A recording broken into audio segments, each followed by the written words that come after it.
Qu'est-ce que la Palestine? Un État, une région autonome? Ça, on va avoir le temps d'en parler dans les prochains épisodes. Mais la Palestine, c'est avant tout un territoire plongé dans un conflit depuis des décennies. Avant d'être une entité politique, c'est avant tout une zone géographique. Alors faisons un point histoire car le conflit est très sensible et il vaut mieux que je prenne le temps de tout expliquer pour ne pas que votre jugement soit basé sur des informations orientées. Il existe deux approches de l'histoire de ce territoire. La première est biblique et la seconde est plus scientifique. Il se base sur les découvertes archéologiques. La Bible reste tout de même le socle de l'histoire que l'on connaît aujourd'hui car il est l'un des seuls textes qui en relate. La première période qui est intéressante de noter, c'est la période de l'âge de bronze, qui va durer plus de 2 millénaires environ, de moins 3000 à moins 1000. Ce territoire, anciennement appelé Canaan, est peuplé par un peuple nomade, les Cananéens. Ils deviendront probablement par la suite les Phéniciens, ce peuple originaire de l'actuel Liban, qui traversa la Méditerranée pour commercer et fonder Carthage notamment, ainsi que la civilisation punique. Durant l'âge de bronze, une faible part de la population va commencer à se sédentariser et à s'urbaniser. Alors, n'imaginez pas de grandes cités antiques fortifiées, mais plutôt des villages, voire des petits villages de même pas une dizaine d'habitants. Au cours de ces 2 millénaires, certaines villes vont grossir et se fortifier, et les dirigeants de ces villes vont s'affronter. Et encore ici, on parle de villes relativement rudimentaires. À la fin de l'âge de bronze, le pays de Canaan va passer sous le contrôle égyptien. C'est surtout Séti Ier et Ramsès II qui vont mener des campagnes pour renforcer le contrôle territorial. À la même époque, avant moins 1200, un peuple de Mésopotamie migre en Canaan. Ce peuple, c'est le peuple hébreu.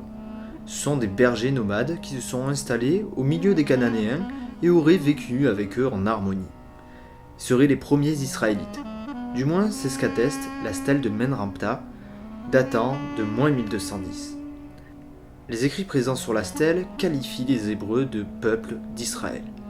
C'est à ce jour la seule mention connue du peuple israélite par les Égyptiens. La version biblique affirme que les Hébreux ont été mis en esclavage pendant 400 ans par les Égyptiens et que Moïse, guidé par Yahvé ou Dieu pour les chrétiens, mène 600 000 Hébreux hors d'Égypte, vers la terre promise. Il les aurait aussi aidés à traverser la mer Rouge, puis ils auraient erré pendant 40 ans dans le désert, et enfin Moïse aurait scellé un pacte avec Dieu au mont Sinaï. Ils ont ensuite repris leur voyage vers le pays de Canaan, la terre promise.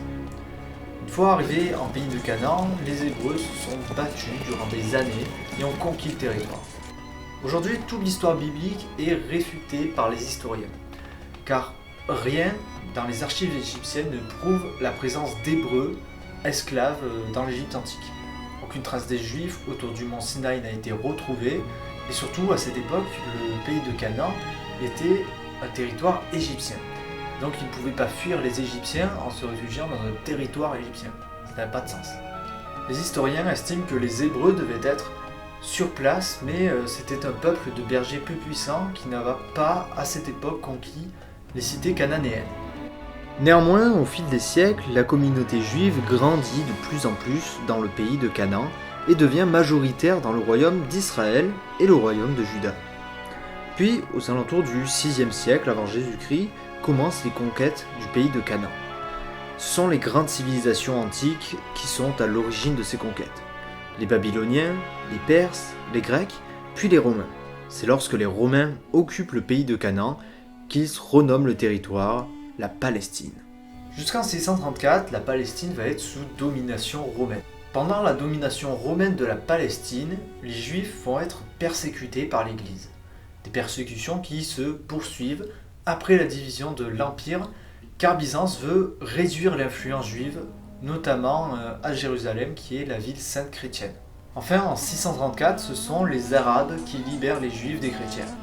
Et je dis libérer parce que les Juifs étaient opprimés par les chrétiens.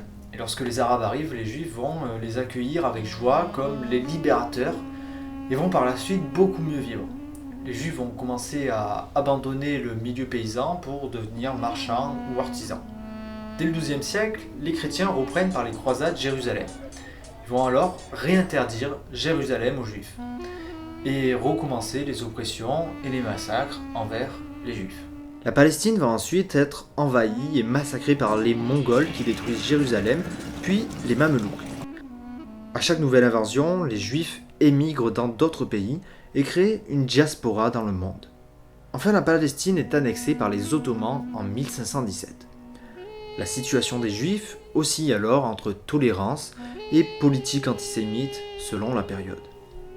Dans la seconde moitié du XIXe siècle, l'immigration juive en Palestine connaît un nouvel essor remarquable. Avant 1880, la population juive dans toute la Palestine s'élevait aux alentours de 24 000 personnes, dont 7 000 à Jérusalem. Alors qu'à la fin du 19e, début du 20e, la population juive à Jérusalem est estimée entre 30 000 et 50 000 personnes. Cette immigration va engendrer la renaissance de l'hébreu et la naissance du sionisme. Le sionisme est une idéologie impulsée par Theodor Herzl, un journaliste autrichien juif qui publie Der Judenstaat, l'état des juifs, dans un contexte de montée de l'antisémitisme en Europe, symbolisé par l'affaire Dreyfus en France. Herzl revendique la création d'un État juif en Israël, la terre des juifs. Il crée par la suite le mouvement sioniste qui va profiter de la chute de l'Empire ottoman en 1917 et de la mise sous protectorat britannique de la Palestine pour réaliser son projet. Mais ça, nous le verrons dans une seconde partie.